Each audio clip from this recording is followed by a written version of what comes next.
subscribe to the Donnie Houston podcast, man.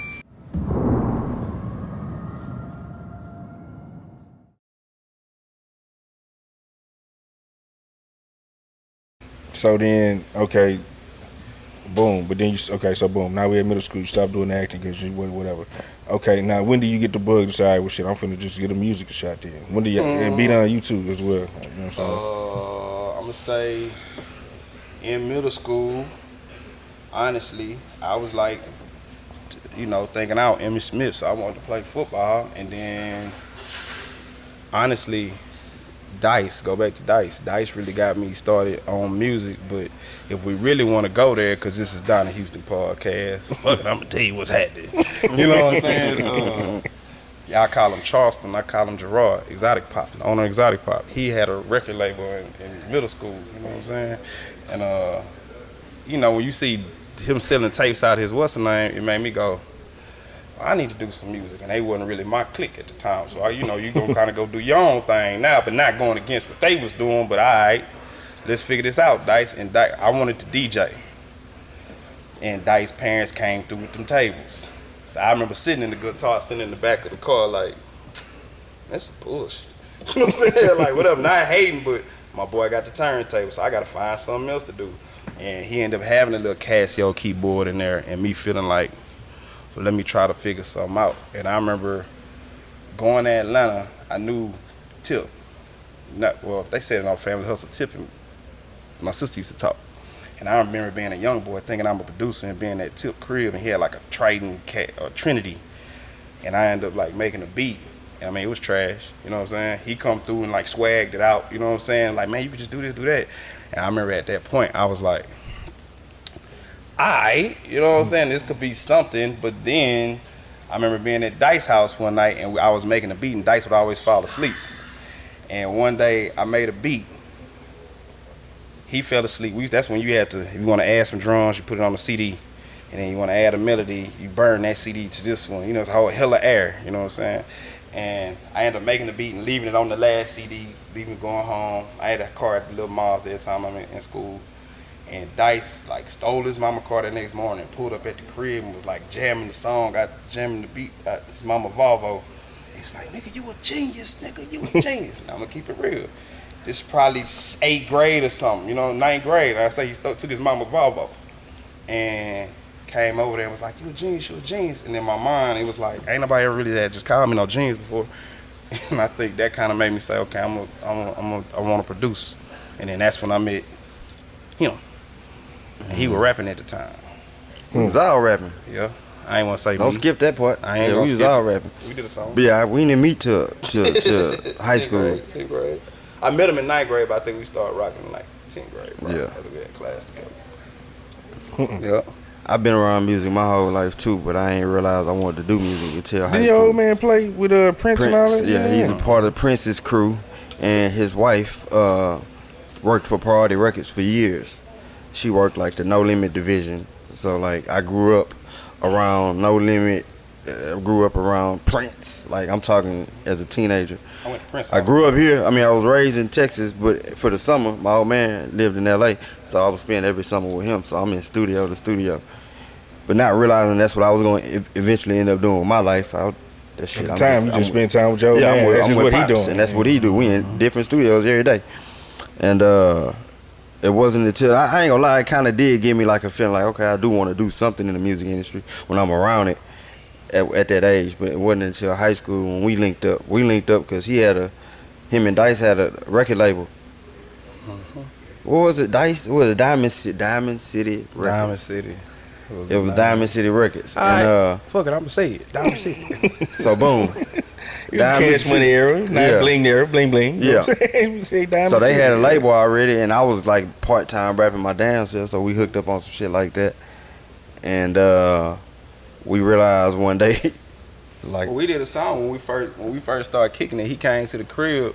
We didn't really know what we was doing like that, but we both rapped and made a whole song. Mm-hmm. We did a whole song, but we didn't have beats. Right. We didn't know where to get beats from. Right. So that's what started us on the beats. Mm-hmm. And then since we made the beat together. We made the beat together. Since and he wanted, all right, so boom. So this is like 9th, 10th grade. We link up on some rapping shit, do a song, and realize we can't get no more beats or whatever. and Big Sis came through the clutch, got him a Triton keyboard, and that's what started us making beats right there. Like Well, the Triton keyboard is what the Neptunes was using at the time, and she got us that, and we was lit. After that, we started making beats, Trying to figure it out. Nobody showed us how to make beats. We How just long it took y'all? Because I'm gonna tell you how long it took me. That's what I was getting at. All right, so I'm talking like this is. But I'm talking before you make that one where you like, okay, I'm jamming. Right. So I'm talking 2001, 2002. It'll be like When we started making beats. When did Robin No Sinning come out? What year that was was that? way out. That was like we did the beat in That like was way later, 2007, though. but Okay, no, I'm trying to make a point.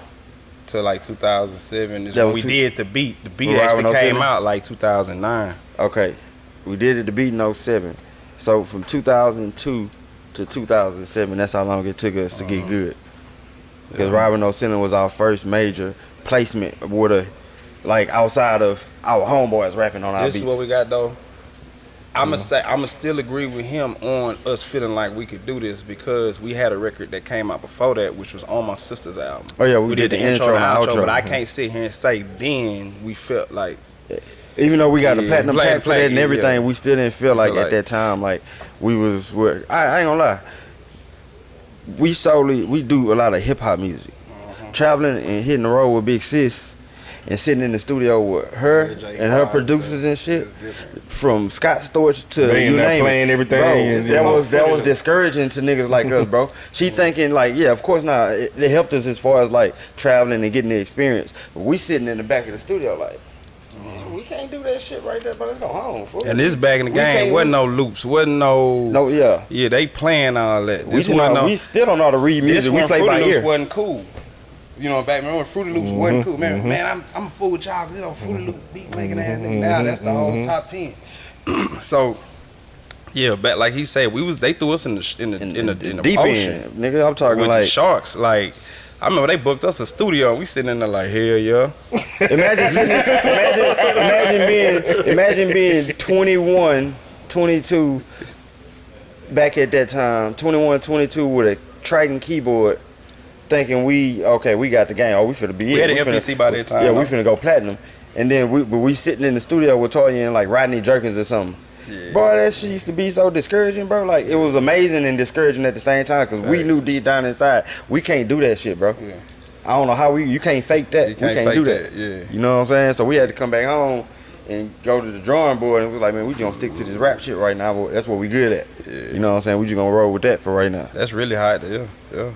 Because technically we was on the road with her. We wouldn't even came back to Houston had we just indulged in what she was going. We was trying to get back home because we like, all right, that shit too hard over there. We need to go home. And we in get it LA poppin'. with it. So it's the top of the top. We was in a studio with JR. Everybody, Remember bro. JR wrote 'em. JR, Scott Yeah. Storch. I can't think of a producer we didn't sit in the studio with. All these, and these is like, they play keys on the spot. Oh, make a beat on the spot. How On you the feeling spot. today?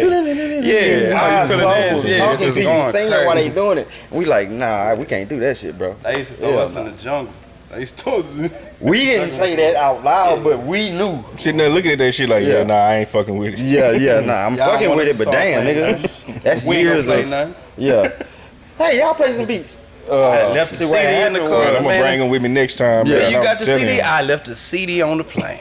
It used to be like that. Hell yeah, Definitely but used to be. that sharpened us, bro. For sure That it sharpened did. us because For sure it did. we would try to mimic what we saw, and that made us better. You know what I'm saying? Like we watching what these producers are doing because we had the experience to go sit with Big Sis, or hell, even with Slim. Slim. We done met for real a million times with Slim. Sat in the studio with them a million times. You know what I'm saying? Like we was flowers on the wall, but that sharpened us. You know what I'm saying? As far as like making us grind harder and really learn what we doing instead of just pressing buttons and making keys. You know what I'm saying? We took it serious, like serious.